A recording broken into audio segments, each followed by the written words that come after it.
Per 1 minuto e 30. Thank you, Chair. As a seasoned diplomat told me the other day in relation to the Gaza war, once hostilities stop, actually incentives for politicians and actors to engage in serious diplomacy very quickly fade. We have a very small window of opportunity.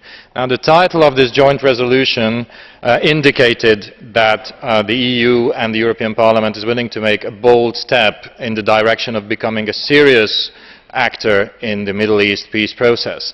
Now, unfortunately, this resolution does not really deliver on its title. I would have loved to have that, but we are unfortunately unable to co-sign to it, basically because unless the forthcoming negotiations in Cairo are broadened to include much more than simply the ceasefire agreement between Israel and the Gaza authorities, there is no hope for any meaningful peace process to be started.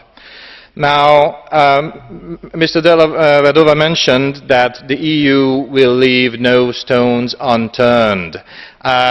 In fact, I believe that this is I hope that he is right about that, but this resolution may be more famous for what it actually lacks, what it misses, than what it says. It is actually a joint resolution of exactly the stones unturned. My colleague has already mentioned a number of them. Let me just add two.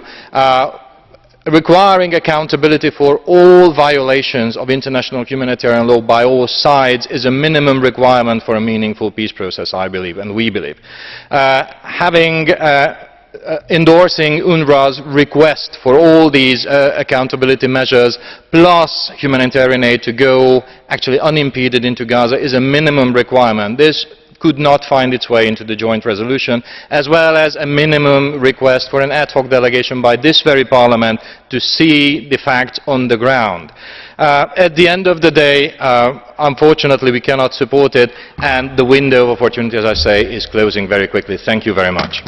Grazie. Onorevole Castaldo per 1 minuto.